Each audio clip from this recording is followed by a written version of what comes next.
The facade on the milk carton. What should someone do upon uncovering a secret that needs to be revealed to the public, even though doing so could cost them their life and potentially cause nationwide chaos?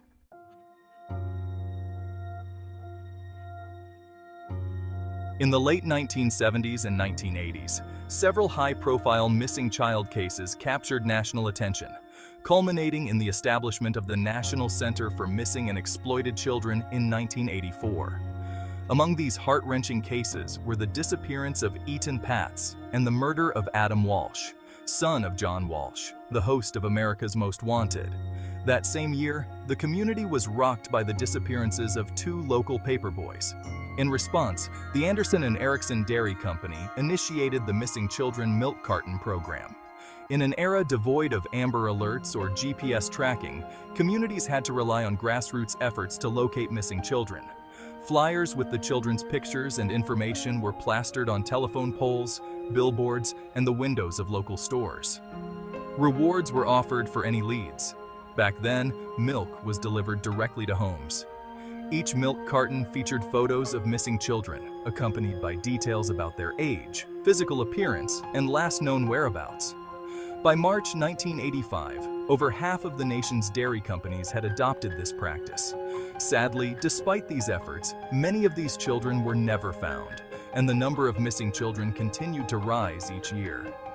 The milk carton program was discontinued in 1996, as it proved inefficient and served as a grim reminder of the anguish faced by grieving parents.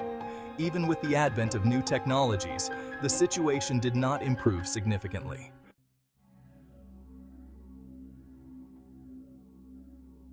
By 2025, a wave of fear led many parents to pull their children from schools, resulting in abandoned schoolyards and playgrounds, which became eerie, overgrown relics of a more innocent time. By 2026, an alarming 90% of the nation's children had been reported missing.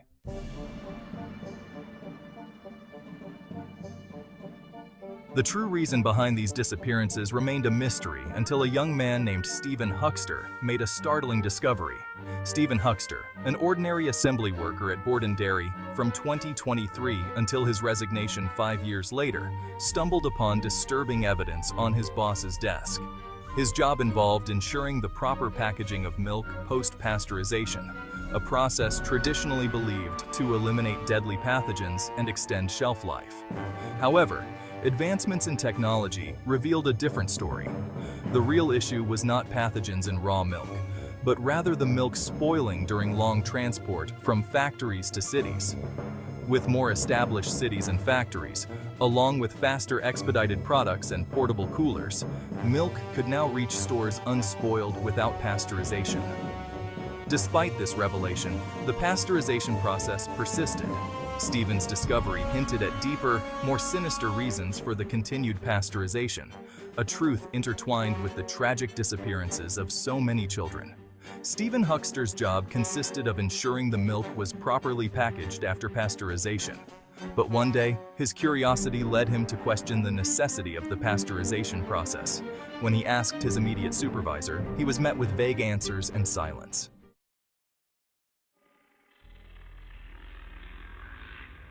That day marked the beginning of one of the largest conspiracies unknown to the masses. On his boss's desk, Stephen discovered a sheet of paper with the pictures and names of two boys, including their ages and physical appearances, followed by a large blank space. At first, he thought nothing of it and continued his workday. That night, while watching One World News, Stephen was shocked to see the same two boys reported missing. This revelation spurred him into a relentless search for the truth, a quest that would eventually cost him his life. Stephen's attempts to find answers within the Borden Company were met with disdain and warnings from his superiors, who eventually put him on temporary leave, insisting he undergo a psychiatric evaluation. He never returned to work.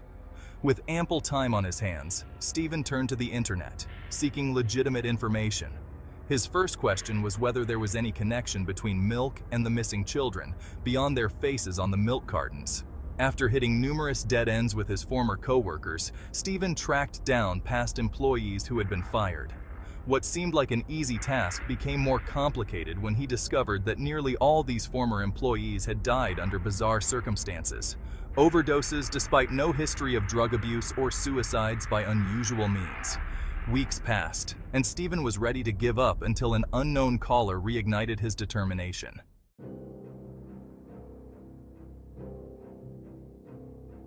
What followed was a 2-month tirade during which Stephen publicly disclosed what he called the disgusting truth behind the milk industry. Archived interviews provide chilling details of his claims.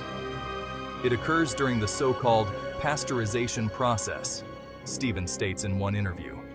These kids were murdered, all of them, sacrificed, or, in their eyes, purified, killed or sometimes drowned, not in a dairy plant, but what's known as a mikvah, as a miksu, or tax or a tribute to their god, who is Molech or Moloch, spelled in Hebrew with the letters M-L-K, which over centuries became milk.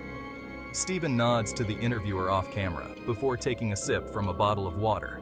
He screws the cap back on and continues. And that's not the worst of it. So these missing kids, the pictures you saw on old milk cartons next to the nutritional information, were the real ingredients of that carton of milk you were drinking. Sick stuff, right?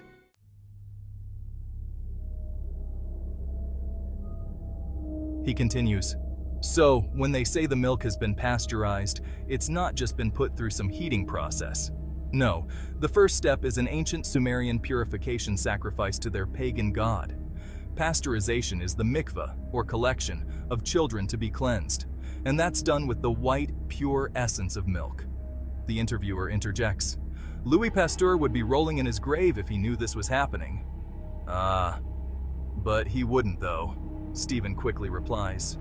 You see, Pasteur was well in on it. Not only is he responsible for a few vaccines and pasteurization, he was one of the fathers of the whole germ theory, where the whole pathogen idea came about so they can make more money with soaps and sanitation, which were the real reasons why things like rabies and smallpox went into decline. Not because of the vaccinations, which were only to sterilize certain human races during America's eugenics movement. The footage cuts to black, but returns with Stephen in mid-frame with closing remarks. Milk! It does the body good, right? Wrong! Not your body, but the body of the collective. Human, and especially child sacrifices, were never put to an end. It's a practice that is still performed today, only underground, like the eugenics movement. Underground, but still right in your face. When asked to elaborate, Stephen explains, You remember the got milk? Advertisements you'd see on TV and in magazines? You know, with a celebrity having a milk mustache? The interviewer nods, and Stephen continues. That's their way of signaling to others in the know that whoever in the ad was now in on it. The newest member part of their sick-fing club. End of interview.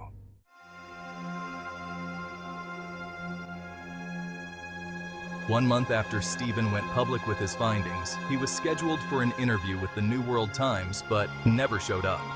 His friends and family hadn't heard from him since he first shared his disturbing discovery. As quickly as he appeared on the network circuit, he vanished without a trace. There are also no leads as to who was behind the billboard in his hometown, displaying a photo of Stephen Huckster wearing a milk mustache under the headline, Missing. Today, children are rarely seen in public. Although 11% of them remain, they are seldom seen and never drink milk, not only due to the rumored contents, but because they are lactose intolerant.